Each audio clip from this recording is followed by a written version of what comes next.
Les 2 dernières femelles extraterrestres n'ont pas été vendues. Manquant de quelque chose. Trop gentilles, trop indomptées. Pourtant, une personne chanceuse a entrevu leur grâce impeccable. Allidium, pauvre chose, était un mémorial flottant à toutes les choses que la galaxie avait décidé d'ignorer. Des emblèmes de diplomatie et du chrome brillant ornaient les anneaux extérieurs, conçus pour impressionner les ambassadeurs de passage et les drones d'inspection des entreprises. Cependant, le cœur et l'âme de la station étaient cachés derrière son extérieur brillant, régi par des règles qui avaient depuis longtemps disparu de cette région. Les gens étaient vendus dans les zones à faible gravité où des enseignes au néon et la buée de souffle provenant de vannes de température mal équilibrées s'écoulaient le long de passages étouffés par la vapeur. Encore une fois, Willy emprunta le mauvais couloir et ses pieds raclèrent la grille rouillée. Entrer dans les secteurs de bioction à ce stade n'était pas son intention. Peut-être qu'il l'avait fait cependant. Il y avait un bourdonnement constant de bruit de fond des messages d'inhibiteurs psychiques overclockés et des idées qui n'étaient pas les siennes et n'avaient pas leur place ici. Un sentiment de désespoir calme résonnait à travers le bâtiment. Un tel cadre l'aurait éprouvé comme une blessure. Il baissa la tête. Personne ne broncha. Ici, personne ne connaissait l'identité de l'empathie qui avait précédemment guéri les esprits endommagés pour le haut commandement. C'était ainsi qu'il le préférait. Aujourd'hui n'était pas fait pour être. Il se contentait de flâner laissant la douleur irradier de ses côtes, après une rencontre difficile avec un individu expérimenté qui continuait de fantasmer sur des lunes brûlantes. Cependant, un petit tremblement intrusif comme quelqu'un respirant trop près sans toucher balaya la base de sa colonne vertébrale. Un gémissement psychologique lointain et désespéré. C'était son chemin. Très peu de gens étaient sur le plateau des enchères. Les spécimens de meilleure qualité avaient disparu. Les 2 écrans se sont éteints. Les vendeurs font des gestes lents en emballant leurs affaires. Même la dernière cage n'était pas verrouillée. Ils n'avaient pas été vendus. Offres et acheteurs manquants. La simple vue des 2 femmes assises à l'intérieur le laissa sans voix. Au fond de la pièce, l'une était à genoux, son teint d'un violet profond et scintillant sous la lumière vacillante. Étendue immobile sur ses épaules, sa longue chevelure noire se déversait comme de l'encre renversée. Comme si l'air même était trop lourd à supporter, elle se courba, croisa les bras sur ses jambes et baissa la tête. Elle n'a jamais levé les yeux. La seconde se tenait entre elle et elle, ancrée et solidement enracinée, mais sans toucher. Grande et élancée, elle dégageait une aura de malaise et d'agressivité. Une trace de sang séché était visible près d'une tempe et sa peau verdoyante portait les marques de fine poussière. Ses yeux inexpressifs étrangers et indéniablement vibrants étaient durs dorés et fendus de violet. Elle dégageait une aura de résistance résolue, même lorsqu'elle restait silencieuse, ses cheveux tombant en cascade le long de son dos, comme des vignes d'ombre. C'était là avant même que Willy n'ait jamais tendu la main. Brute, incomplète et affamée, était l'énergie qui s'accrochait à eux. Sa respiration sortait lentement. Son pouls s'accéléra. « Tu as déjà ressenti ça ?» Une voix en lui murmura tandis que la cage était encore partiellement ouverte au fond de sa poitrine. Une étiquette vacillante au-dessus, pas de garde, pas d'acheteur. Lot 923. Origine dendride, registre colonial non validé. Non vendu sera mis aux enchères. Il était inapproprié d'utiliser ce mot en référence à des êtres vivants. Ensuite, Willy s'est approché. En une seconde, la verdoyante répondit. Sans être ouvertement hostile, lancer des armes ou faire des mouvements brusques, sa posture changea, son talon se tournant pour bloquer et son épaule se redressant. C'était comme si un mur de ronces se repositionnait autour de quelque chose de précieux. Son regard intense le transperça. Peu à peu, il leva les 2 mains. « Mon intention n'est pas de causer du tort. » Avec une voix qui ressemblait à de l'obsidienne brisée, elle a déclaré que tu seras en retard. La prédation par les vautours était complète. Il hésita. Son étendard était de premier ordre net et orné d'un motif floral ancien. Sa voix était sans peur. Sa colère était palpable. Demandant avec beaucoup de précaution, « Pourquoi personne n'a-t-il enchéri ?» Elle a ri sèchement. « Trop doux !» remarqua-t-elle, ses yeux restant fixés sur les siens, alors qu'elle hocha la tête en direction de celui de couleur violette. « Moi, je suis trop indompté. » La petite. « Anya !» découvrit-il par la suite, bougea à peine en réponse au bruit. Un mouvement involontaire agita ses doigts. Elle gardait son visage couvert. S'approchant du bord de la cage, Willy continua. Ici, le froid glacial du vent incontrôlé remplaçait la chaleur du couloir. Comme des racines pénétrant une terre fissurée, il sentit leurs pensées effleurer la périphérie de sa perception. « Elle n'est pas faible », murmura-t-il doucement. La femme verte plissa les yeux et dit « Elle est juste blessée. »« Et toi, tu es quoi ? Un autre traître à l'empathie. Tu peux acheter une bonne histoire larmoyante. »« Je n'achète pas les gens, dit-il. C'était un plaisir de prêter main forte. Elle a épelé « aide » comme un gros mot. Il prétendait pouvoir vous libérer. Je veux dire vous deux. 2 étages en dessous, vous trouverez un couloir impeccable et une porte. L'accès aux médicaments est dans mes capacités. Je ne serai pas arrêté. Technologie médicale. Elle s'est penchée plus près. Oui, tu as bien l'arôme d'un rêve. Seulement comme ceux qui prétendent être en douleur, mais qui l'appellent vraiment seulement traitement. Ce n'est pas un acte. C'était son intention sincère. Après cela, il y eut une longue période de silence. La pression atmosphérique fluctua à nouveau. Comme des épines perçant un mur, ses instincts le poussaient psychiquement. Immobile, Willy resta. C'était là que résidait le secret. Embrasser l'instant permettant aux gens de sentir sa présence. Pas seulement l'extérieur placide, mais aussi les fissures qui se cachent en dessous. C'est l'orphelin qui n'a pas été secouru lors de la catastrophe. « Quelqu'un aurait dû m'aider » murmure la voix basse. Ses yeux changèrent d'expression. Pas de confiance, juste une pause. Celui avec la peau violette ne faisait guère de bruit en respirant. Une introduction plutôt qu'un discours. J'étais satisfait. « Je m'appelle Willy » murmura-t-il.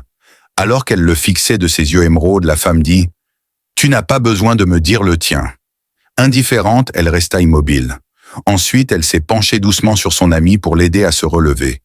Cela manquait d'élégance. L'autre femme tremblait et clignait des yeux comme si la lumière était une forme d'agression. Rien n'a été fait par Willy. Il ne faisait que traîner un pas derrière l'autre, prêt à mener mais sans jamais exercer de force. Il pivota lorsque les 2 dames s'approchèrent de lui. Après cela, elles ont continué. Le retour était une épreuve angoissante. Toutes les facultés de Willy étaient aiguisées. Un volet à moitié fermé et un objectif qui clignotait pendant une seconde de plus suggéraient que quelqu'un ou quelque chose gardait un œil sur les choses. Bien que les enchères soient terminées, le marché était loin d'être endormi. Il continuait sans entrave. Une unité de récupération propre et faiblement éclairée, dissimulée derrière une installation médicale de fortune dans ses appartements. « Entrez !» fit-il signe. Le refroidissement s'est produit progressivement. À la réaction du plus petit, l'illumination passa d'un vert pâle à un violet sombre. Sans commenter, Willy en prit note et fit les ajustements nécessaires. Il a disposé de l'eau filtrée sur la table, puis a présenté une pâte nutritionnelle qui avait été injectée avec des minéraux émettant une bioluminescence à ondes longues, le plus proche qu'il pouvait synthétiser de ce que les systèmes neuronaux d'Ander tiraient autrefois de leur planète vivante. Il était étroitement observé par la verdoyante tout au long. Enfin, elle parla de nouveau. « Nos noms ne vous seront pas demandés. L'homme a prétendu qu'il était inutile. Cependant, je suis curieux. Nous attendons, et puis subtilement défiant. Monsieur Rennes, il y avait du silence de la part du violet. Resta immobile. Elle reste silencieuse. Un Rennes sévère a remarqué. Contrairement à la croyance populaire, elle est une excellente auditrice. Willy s'est éloigné de la porte, s'accroupissant contre le mur latéral. Après cela, mon discours sera parfaitement clair. Rennes inclina la tête sur le côté. Ce n'est pas ce que j'espérais. Mon intention n'est pas d'être. Beaucoup de temps s'est écoulé.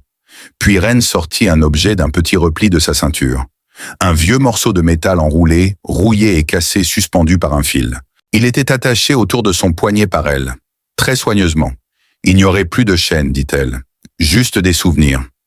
Willy pouvait sentir qu'elle y pensait, mais il ne lui a jamais demandé. Une image d'une cage non pas en métal mais de silence imposé s'impose à mes yeux. Obéis ou meurt enraciné ou pourri.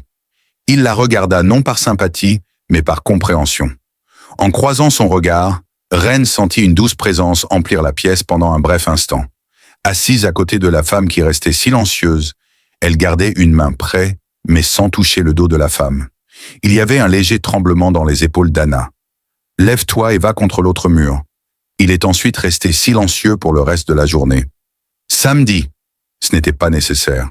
Même lorsque les lumières s'éteignirent et que l'air devint lourd de silence, Ren resta bien éveillée. Elle n'est pas non plus intervenue pour l'en empêcher. Et ainsi la confiance est née. Sans bruit, sans mouvement. En 3 parfaits étrangers qui avaient cessé de faire semblant que tout allait bien. Un silence délibéré, loin d'être tranquille, accueillit Willy lorsqu'il se réveilla. Ce qui l'attendait n'était pas le silence. Le genre de silence qui n'apparaît que lorsque quelqu'un est éveillé et surveille les choses était palpable. Une douleur dans le cou. Bien qu'il soit dans un état de tension à cause de la chaise d'où il était tombé la nuit précédente, il resta immobile. À ce moment-là, non. Il a commencé par laisser ses sens s'ouvrir, percevant doucement son environnement. Le léger bourdonnement constant de l'atmosphère artificielle imprégnait les murs. Des arômes parfumés de mousse filtrée de céramique stérilisée et de pierres vieillies flottèrent dans l'air. Il possède une combinaison inhabituelle de sérénité clinique et de déclencheur de biomémoire. Comparé à d'autres médicaments, c'était plus efficace. Ren a été immobile par moments. La femme à la peau verte extraterrestre est restée assise à son campement de la nuit précédente. Ses genoux sont pliés et ses longs cheveux noirs couvrent une partie de son visage. Ses yeux sont clairs et alertes, avec une teinte dorée-violette. Elle semblait absorber la lumière au lieu de la réfléchir. Son teint était d'un profond jade et ses veines étaient en opale comme des vignes enroulées. Elle maintenait une posture prête au combat, mais elle ne se tendait plus. Comme un ouragan qui s'était arrêté mais qui n'était pas tout à fait passé, ce n'était pas tout à fait, mais enroulé. Prudent de ne pas l'effrayer, Willy tourna prudemment la tête. Elle ne montra aucune peur, mais son attention se détourna vers lui dès qu'il bougea. « Bonjour », murmura-t-il doucement. Un premier silence suivi de Ren. Anna était recroquevillée sur le tapis de sol, sous la couverture chauffante, et elle jeta un coup d'œil rapide dans cette direction. La femme à la peau violette était recroquevillée dans ses propres bras, ses cheveux tombant à moitié sur son visage, et ses genoux pliés, comme si elle résistait à une force invisible, même en dormant. Après une brève pause, Ren dit d'un ton neutre qu'elle avait dormi. Willy est resté alerte et prudent pendant la majeure partie de la nuit. Tout va bien.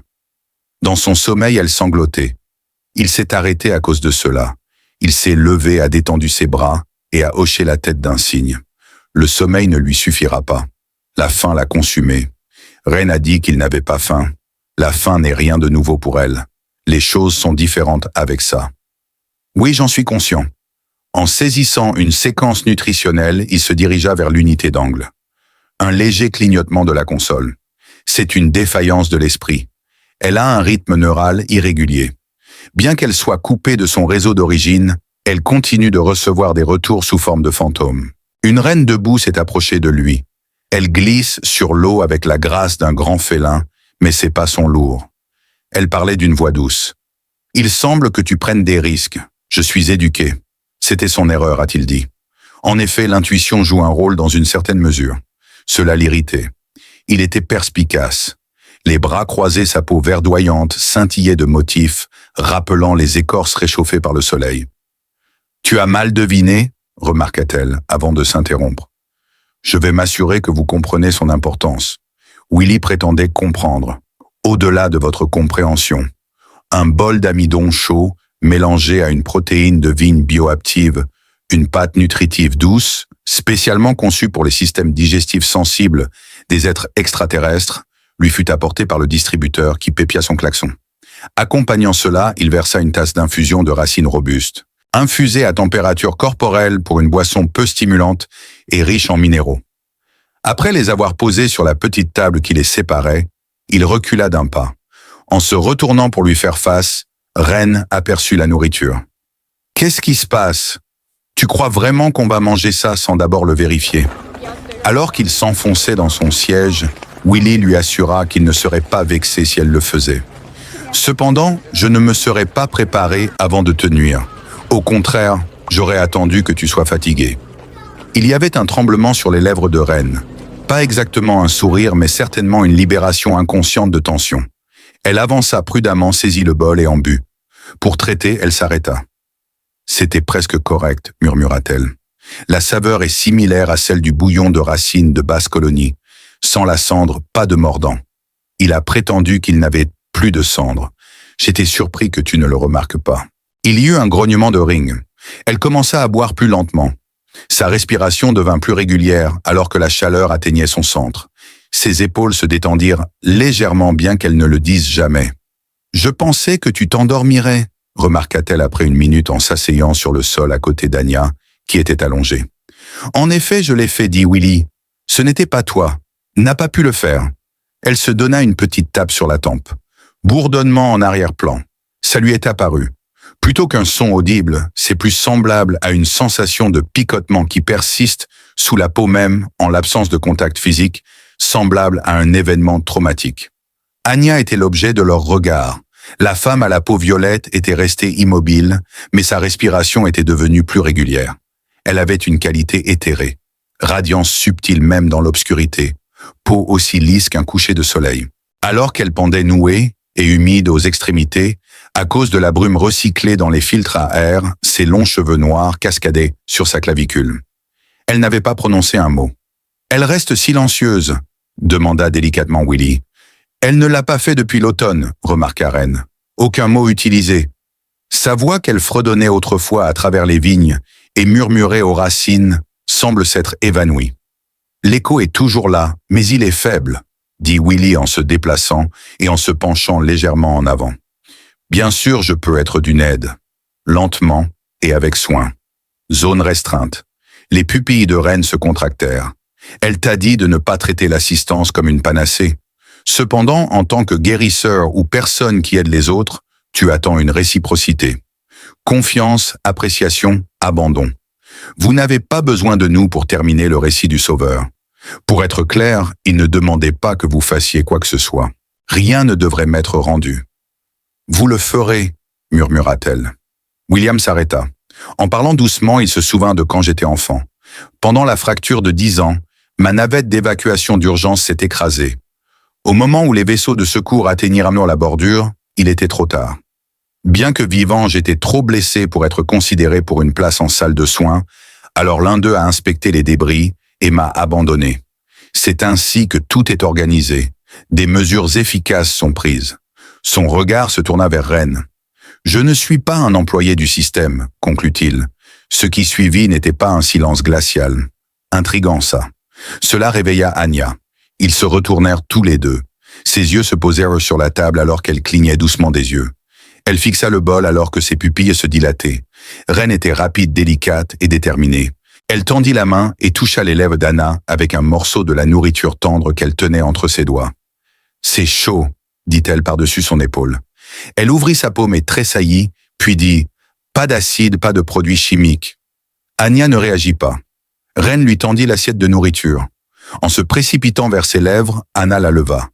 Plus par réflexe que par faim, elle mordit trop vite.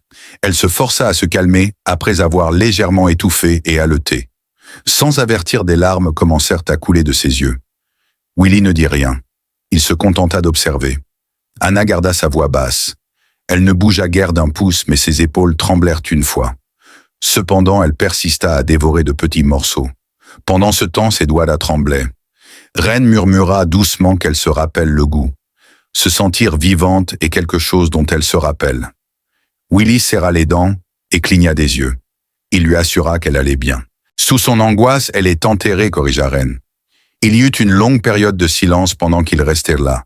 Une chaleur partagée comme une trêve délicate entre trois entités qui n'auraient pas dû être dans le même espace. Ren se tourna de nouveau vers lui après un moment. « Tu n'as pas peur de nous ?» « J'ai vu pire. »« Vraiment ? Elle a proposé. Quand nous nous éveillons enfin, vous n'avez aucune idée de ce que nous devenons. »« Peut-être, » ajouta-t-il. « Quand les gens nous font confiance, cependant, je sais ce que nous devenons. » Elle fit une pause après cela. Ni donner ni prendre. Posez-le un instant. En observant ses propres mains, elle baissa les yeux. Le plasma de la cellule de détention avait séché et décoloré l'une d'elles. Rapidement, elle étendit ses muscles et s'appuya contre le mur, sa tête reposant sur le carrelage lisse. Anya mangea son repas à un rythme tranquille. Elle ferma les yeux. Un mouvement minuscule se produisit sur ses lèvres. Exactement 0 composant audible.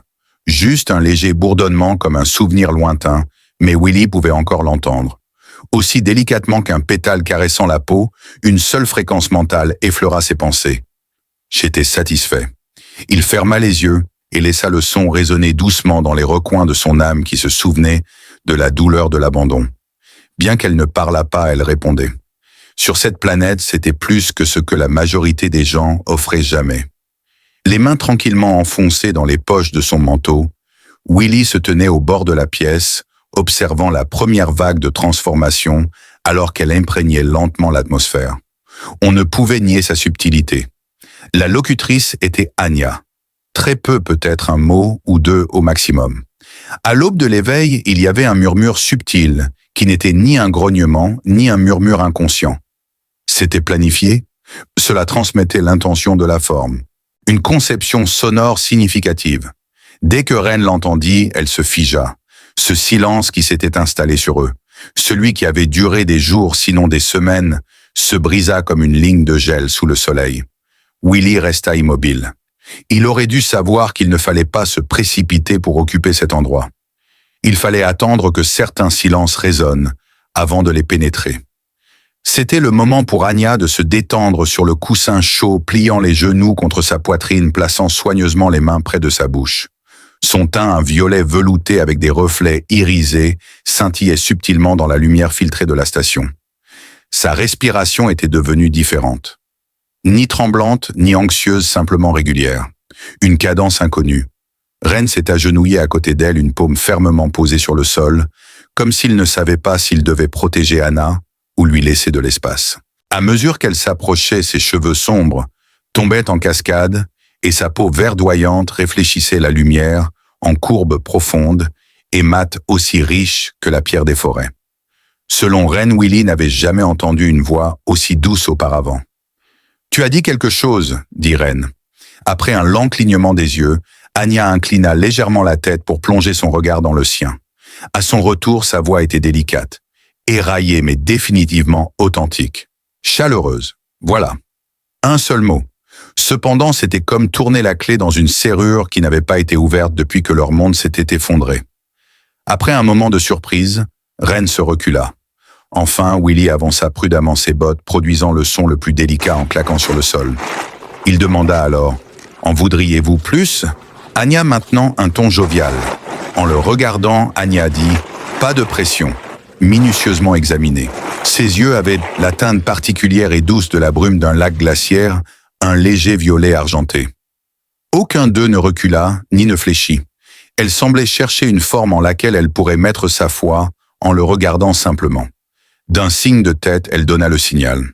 Malgré l'anxiété croissante dans sa poitrine, Willie se tourna vers l'unité de nourriture avec une aisance décontractée. Il pouvait sentir l'observation intense de Ren suivant chacun de ses pas derrière lui. Pour des raisons autres que la méfiance plus proche de l'ambiguïté. Appréhension ou peut-être espoir. Willie dit « Reste là » alors que le distributeur réchauffait la prochaine portion. Il y a eu des progrès. Les vignes ont été coupées et elle ne l'a pas fait depuis, murmura Ren. Au moins une fois. Pas pendant qu'elle était captive, absente du convoi. Pas quand elle était liée. Willie s'agenouilla et mit la nourriture à portée d'Anya. Elle était chaude, tendre et légèrement épicée avec des minéraux appropriés au dindric. Il spécula que le repas n'était pas le seul coupable. Pour moi, il s'agit de rester en sécurité. Au lieu de saisir la nourriture tout de suite, Anna hésita. À côté de lui, elle fixa son regard dessus. Elle prit le bol d'une main lente et ferme, mais son expression était indéchiffrable. Ren resta immobile. Pas d'une manière dangereuse, mais simplement déconcertée par la réalité étrange, que quelque chose avait changé et que le monde ne s'était pas effondré autour d'elle. Elle semblait désorientée. Sans presque accuser, elle a déclaré que tu avais fait quelque chose.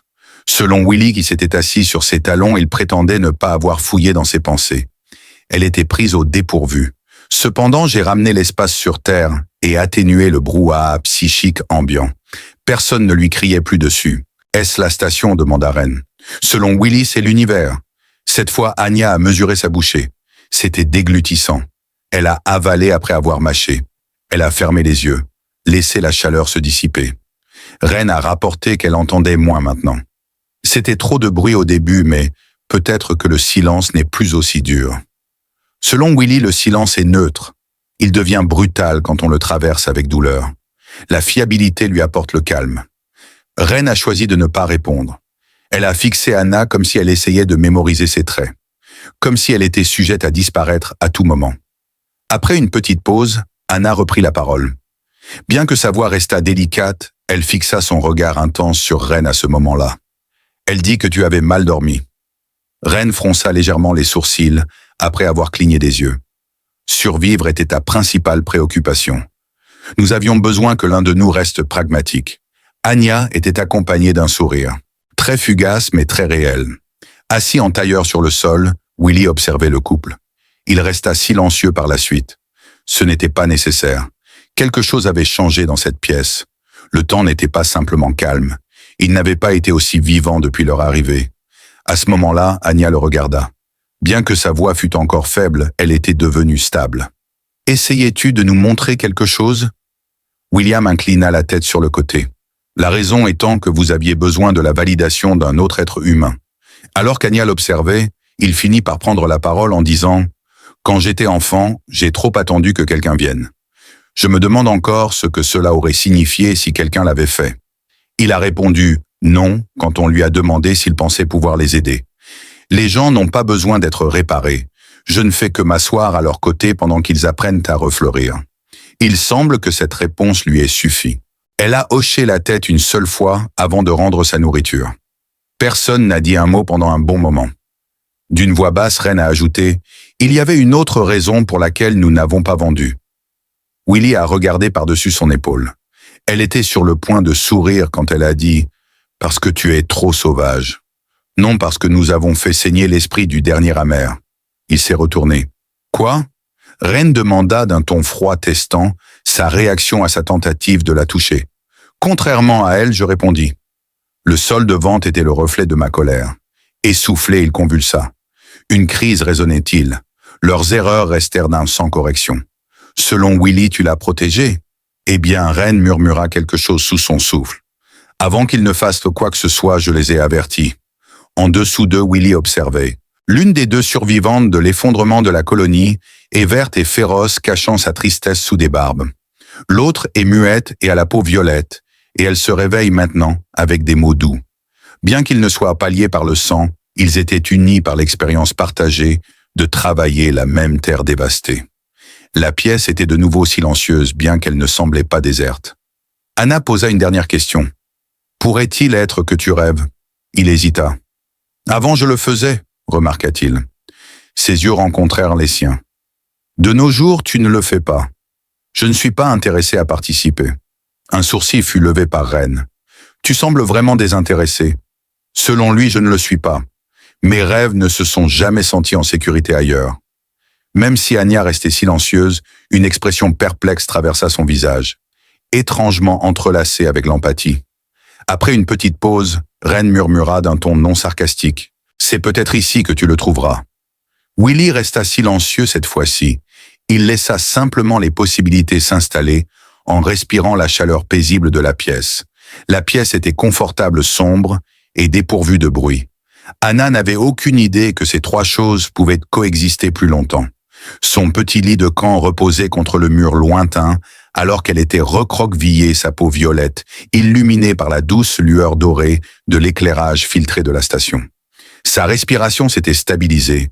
Le silence avait remplacé les frissons et les sursauts effrayés des ombres. Il n'y avait maintenant que le doux bourdonnement du climatiseur, le pas furtif de Ren et le murmure inaudible, presque imperceptible des ordres de Willy, alors qu'il les saisissait dans la console de l'autre côté de la pièce. 3 jours s'étaient écoulés depuis leur arrivée. Pendant 3 jours, il n'y avait rien d'autre que de l'espace. Pour vivre, pas d'exigence, pas de collier, pas d'anesthésie et beaucoup de nourriture chaude et de silence apaisant. Après qu'Anya ait parlé, Willy avait cessé de poser des questions. Il n'avait pas posé de questions, n'avait pas fourni de réconfort vide. Simplement, en étant dans leur proximité, il était prévenant et attentif. Ce n'était pas le néant qu'il offrait comme silence. C'était un refuge. De plus, Anna n'avait pas ressenti le besoin de se retirer en elle-même depuis la récolte, donc c'était une première. Elle la voyait entrer maintenant. Les bras croisés et les longs cheveux noirs tombant doucement sur son dos, la femme à la peau verte marchait aux côtés de l'âme Faren. Sa mâchoire était serrée et ses épaules raides. Il y avait un changement. Quelque chose était retenu par Ren. Avec précaution, Anya se redressa lentement. Elle contemple les esprits, murmura-t-elle silencieusement. Willy fut surpris par sa voix et inclina légèrement la tête. Mais ce n'était pas parce qu'elle avait parlé. Depuis hier, son ton l'avait poussé à parler en termes brefs. Cela avait de l'importance, à garder à l'esprit. Ren fit une pause et pivota, rencontra son regard. Anna fit exactement cela. Tu ne l'as pas dit directement, mais je le sens. Cet endroit. Pas question, je préfère ne pas en parler. Au bout d'un moment, Ren a perdu son calme. Imperturbable, Anna a continué. Son expression était sombre. Oui, je le fais. Le silence qui suivit semblait différent des autres. Nécessaire, pas délicat ni agressif. Avec beaucoup de soin, Willy a sorti une carte rembourrée de sous le banc, de fournitures, et l'a placée à côté de celle d'Anya. Après cela, il attendit en restant assis à une certaine distance. Anya parla d'une voix claire mais douce. Avant la chute, j'étais une tisseuse de mémoire et une coursière de lianes. La résonance dans les racines intérieures était quelque chose que j'aidais à nourrir. Une mélodie résonnait à travers la colonie, portée par le vent comme un souffle. Pendant que je dormais, je la fredonnais. Ren ne l'a jamais appréciée. Cela l'a laissée vulnérable, ajouta-t-elle. Avalant profondément, Ren se frotta le front. Ce n'était pas de la musique. Une fois terminé, il y avait un silence complet. En hochant la tête, Anya donna le signal. Tu as décidé de rejoindre la patrouille frontalière pour cette raison même. Ren se détourna. Willy parla d'une voix douce. Que s'est-il passé après le début de la récolte? Ren mit un moment à répondre. Avant de revenir à l'attention des autres, elle se dirigea vers le panneau central et s'y adossa. Leur entrée était accompagnée de drones de récolte. Ils prétendaient que cela avait été approuvé et nous ont demandé de signer un document. Non, nous ne l'avons pas fait. Une ruse diplomatique d'autrefois, c'était un faux pacte. Au début, nous nous sommes opposés en silence, mais plus tard nous avons été assez vocaux. Elle laissa échapper un son rauque. Ils sont venus à nous par vagues coupant notre accès à Internet. Nous nous sommes effondrés sans les fondations. C'était trop pour la plupart des gens. Ils devenaient soit complètement silencieux, soit violents jusqu'à ce qu'ils soient déconcertés. Nous étions tous marqués pour le travail si nous ne perdions pas connaissance. Dans le troisième véhicule, ils m'ont conduit à une communauté minière. Froid et fer sous la terre, sans végétation et sans lumière. Enfin, croisant le regard de Willy, elle s'est retournée. Pendant 18 cycles, j'ai été sous la terre. Les murs étaient incisés avec des inhibiteurs. Il n'y avait ni résonance ni projection mentale, seulement des pioches et un air si sec qu'il tranchait ta chair. Refuser de céder m'a permis de survivre. Willy hocha lentement la tête. N'as-tu pas néanmoins brisé quelque chose? Il y avait un tremblement sur la lèvre de Ren. Ce sont les contremaîtres maniant les câbles. Pour empêcher Anna de fredonner pendant qu'elle dormait, tu as failli lui trancher les cordes vocales. Tu as prétendu que sa voix était distrayante. C'était le seul que j'ai laissé en vie cependant. Cette partie reste gravée dans ma mémoire. Subtilement, Anya parla. Le bruit du coup et le silence qui suivit. Les bras croisés, Ren s'assit. À ce moment-là, ils nous ont déplacés. On nous a dit que le danger n'en valait pas la peine. Ils nous ont flottés loin de la planète, enchéris sous un faux registre. Anna s'appuya contre le mur, son ton dérivant vers un murmure. Je n'ai pas chanté depuis. Tu as failli le faire, dit Willy. Il y a 3 nuits juste avant de t'endormir. Une note, Anna sourit faiblement. Je me souviens. Ren ne parla plus. Elle se déplaça au sol à côté d'Anna et s'assit les genoux repliés, les bras sur les cuisses. Elle ne l'a pas dit, mais sa proximité en disait long. Willy s'est rapproché aussi, repliant ses jambes, se stabilisant. Ils ont volé ton monde, a-t-il dit, mais tu es toujours là, tenant encore à des morceaux. Nous ne voulons pas de pitié, a murmuré Ren. Je n'en offre pas, a-t-il répondu. J'offre des présents. Ce silence à nouveau, mais pas le vide, le genre sûr. Puis quelque chose d'inattendu se produisit. Les lumières clignotèrent, non pas à cause d'une erreur système, mais à cause de Ren. Sa peau scintillait subtilement, une pulsation de réaction bioluminescente se déplaçant le long de ses bras. La température baissa d'un demi-degré. L'air avait un léger goût métallique. Willy le reconnut immédiatement. « Tu es agité. »« Je ne le suis pas, » dit-elle trop vite. Anna tendit la main et toucha le bras de Ren. Le premier vrai contact choisi entre eux depuis leur arrivée. Ren la regarda surprise. « C'est bon, » dit Anna doucement. « Tu n'as pas à tout porter toute seule. Tu n'es plus seule. » La respiration de Ren se bloqua. Willy ne bougea pas. Il regarda simplement en silence. Anna garda sa main sur l'avant-bras de Ren, ses doigts fins et violets, brillant doucement à la lumière. Ren ne se déroba pas. L'énergie dans la pièce changea. Adoucir maintenant. Réel. Anna regarda Willy. « Tu as dit que tu avais arrêté de rêver. » Il hocha la tête. Elle déplaça sa main, s'approchant de lui lentement. « Alors nous rêverons pour toi. Juste un peu. »